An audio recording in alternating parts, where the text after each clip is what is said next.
జై శ్రీరామ్, జై శ్రీరామ్. నరేంద్ర మోదీ గారి నాయకత్వం, వర్ధిల్లాలి. భారతీయ జనతా పార్టీ జిందాబాద్. నరేంద్ర మోదీ గారి నాయకత్వం, వర్ధిల్లాలి. నరేంద్ర మోదీ గారి నాయకత్వం, వర్ధిల్లాలి. బీజేపీ జిందాబాద్.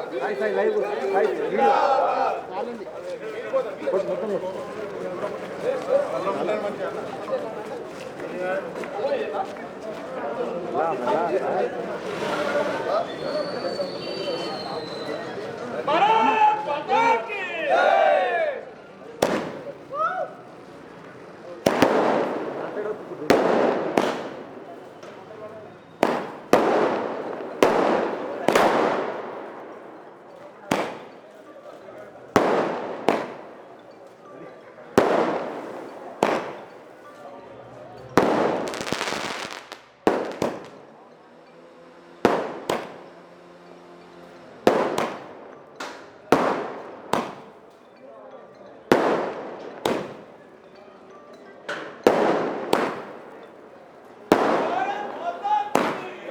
అమీర్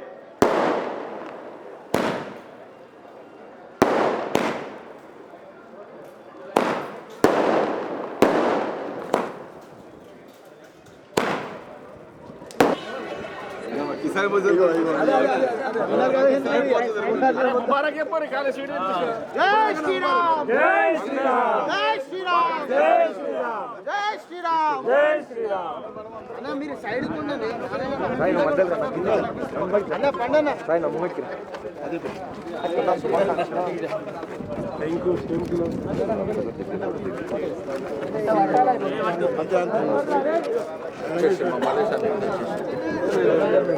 రైట్. ఒక్కొక్కరు దూరం ఉంటే అందరూ వస్తారు.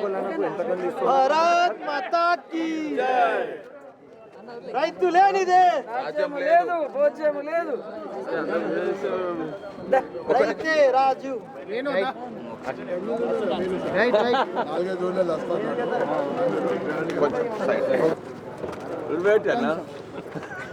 నిజామాబాద్ పార్లమెంట్ నియోజక ప్రజలందరికీ కూడా సంక్రాంతి పండుగ అంతే సరిసమానంగా పసుపు రైతులు అనేక దశాబ్దాల నుండి పసుపు బోర్డు డిమాండ్ చేస్తూ ఉన్నారు.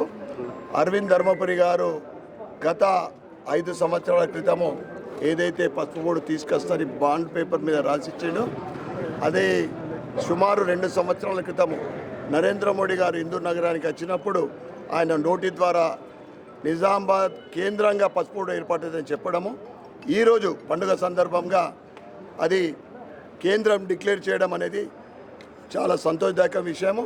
ఈ సందర్భంగా నిజామాబాద్ జిల్లా నిజామాబాద్ అర్బన్ నియోజకవర్గం నుండి ప్రధానమంత్రి నరేంద్ర మోడీ గారికి, కేంద్ర మంత్రి వాళ్ళ పీయూష్ గోయల్ గారికి మరియు అమిత్ షా గారికి, ముఖ్యంగా అరవింద్ ధర్మపురి గారు ఆయన ఇచ్చిన మాట అప్పటి నుంచి నిరంతరము కృషి చేసి ఈరోజు రైతులకు, పసుపు రైతులకు ముఖ్యంగా ఒక గిఫ్ట్, పెద్ద గిఫ్ట్. ఎందుకంటే పసుపు బోర్డు ఉంటే పసుపు రైతులకు అనేక సౌకర్యాలు ఉంటాయి. పసుపు నాటినప్పటి నుంచి పంట చేతికొచ్చే వరకు మార్కెటింగ్ కానీ, ఎక్స్పోర్ట్ కానీ ఇవన్నీ కూడా పసుపు బోర్డు ద్వారా పసుపు రైతులకు వారికి లాభసాటిగా ఉంటుంది. కనుక మరి ఒక్కసారి ఈ సందర్భంగా నరేంద్ర మోడీ గారికి, ప్రధానమంత్రి నరేంద్ర మోడీ గారికి మరియు అరవింద్ ధర్మపురి గారికి ప్రత్యేకమైన ధన్యవాదాలు చెప్పుకుంటూ భారత్ మాతాకి జై. జై శ్రీరామ్. జాతీయ పసుపు బోర్డుకు మా అందరి ప్రియతమ నాయకుడు కూడా, ఎందుకంటే పల్లె గంగన్న అని ప్రేమగా పిలుచుకునే పల్లె గంగన్న జాతీయ పసుపు బోర్డు చైర్మన్గా నియమించినందుకు నరేంద్ర మోడీ గారికి మరి ఒక్కసారి ధన్యవాదాలు చెప్పుకుంటూ మరియు పల్లె గంగన్న గారికి శుభాకాంక్షలు, శుభాభినందనలు.